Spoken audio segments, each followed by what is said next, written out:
Hi there, we're just at Stone Fence Studios here and we're going to do a routine which is good for all levels, particularly if you have anything going on with your legs, if you're an athlete, if you have anything going on with your knees, your ankles, your hips, this is a great sequence for you. So we're going to do legs up the wall, although alternatively if you don't want to do legs up the wall or you don't have the space, you can just do it in this type of a position, Dandasana or staff pose. But since we have the wall, we're going to do it legs up the wall. So the easiest way to get nice and close to the wall is to come in beside your mat, get your butt to touch the wall, and then you just roll onto your back and you shoot those legs straight up the wall. One main ingredient is to have the lower back on the floor. So if the lower back is lifting at all because your hamstrings are a little bit tighter, then you just bend your knees, push yourself away from the wall until you can get that lower back on the floor. So just start with flexing the feet. What we're looking for here is that the feet are totally flat. So we want to avoid this type of an action. We want to have the big toe mounds and the baby toe mounds nice and level.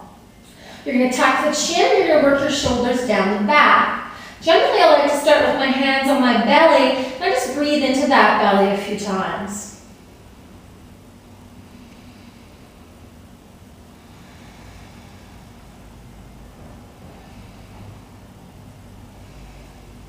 From here, we're just going to start to get some movement in the ankles. You can give yourself a little space if you like. You want the center of the heel down, so you don't want to be rotating those legs at all, but the center of the heel is at the wall. We're going to point the toes and flex the feet.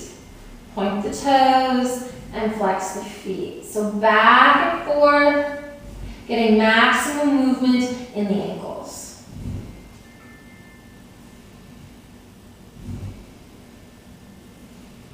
And again, watching that those toe mounds are staying pretty much level, so we're not rolling the ankle at all like that, but we're keeping those feet nice and flat.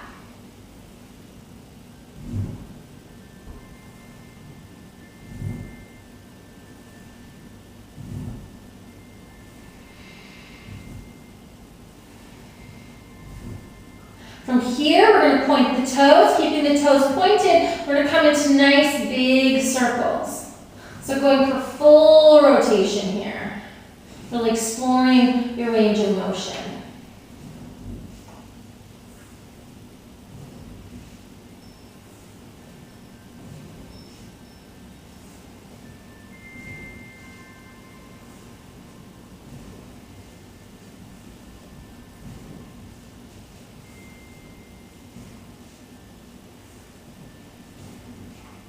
And changing directions. It's very easy to get stuck in the center here where you're not building any flexibility. So really working yourself to the edge in all directions.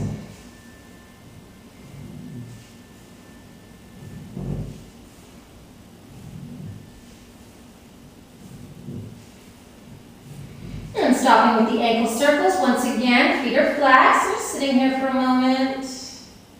Nice deep breaths.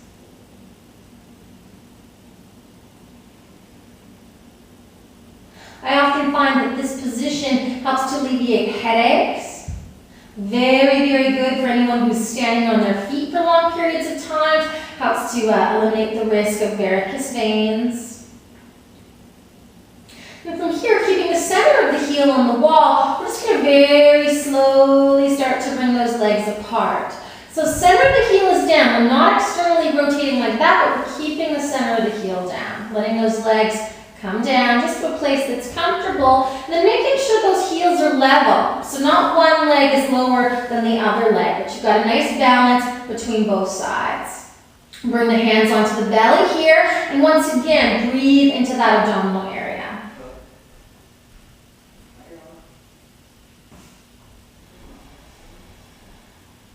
Legs are very active, so your quads are active, your calves and shins are active. Back body's pushing gently into the floor. Make sure the chin is always tucked so the back of the neck is nice and long.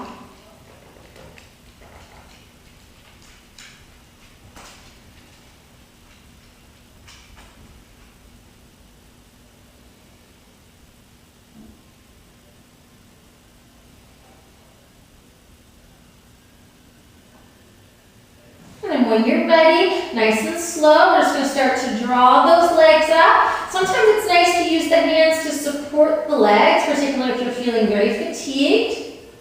We arrive here, once again, just holding the legs there. Breathing.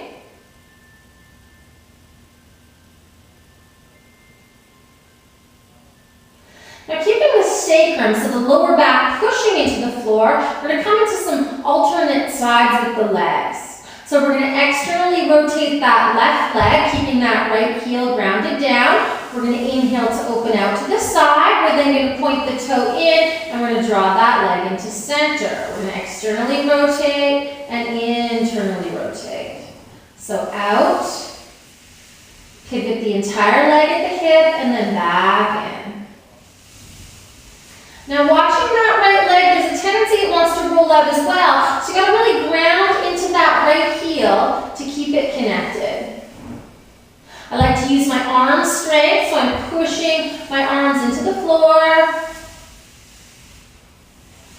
Again, it's better to just go to a place where you can keep the sacrum connected, you can keep that right leg connected as opposed to just going way deep and letting it all go. Okay? So again, staying within your range of motion.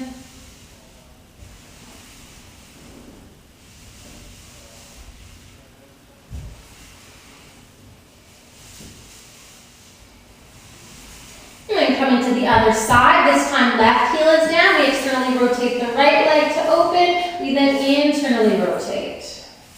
Left heel presses down. As we come to that right side, making sure the left side of the lower back, so the left side of the sacrum remains connected with the floor. It's not lifting in any way.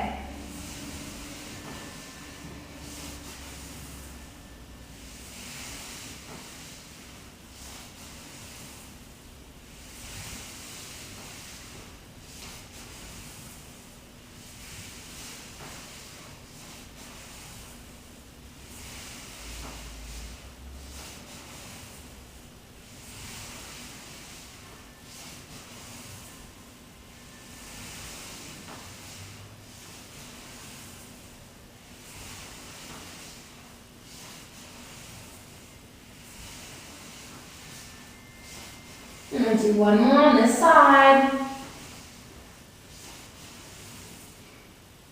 Heels are centered once again, just pausing here, breathing.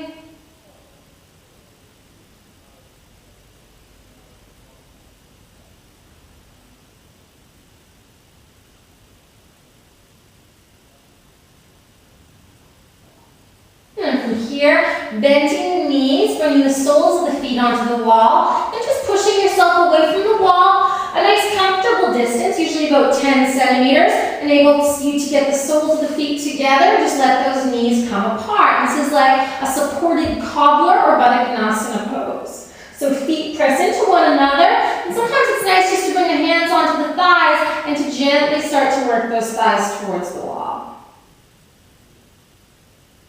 Pressing the lower back into the floor. Once again, focusing on a nice deep, full breath.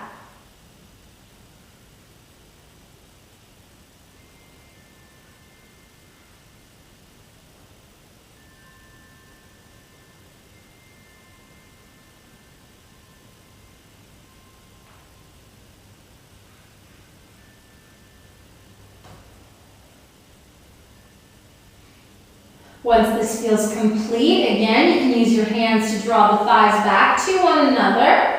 We want to create a 90-degree angle now, so working yourself away from the wall until you find that the knees are directly above the hips. So you've got a nice straight line here, and the ankles and the knees are straight this way. So the shins are level with the ceiling. Pressing both feet into the floor. We want to make sure we've got the straight line of the leg, that the ankle stays in line with the knee and the hip. We draw that right knee to us. We interlace our fingers, bringing the hand outside the shin. With an exhalation, we're going to gently draw that right thigh to us.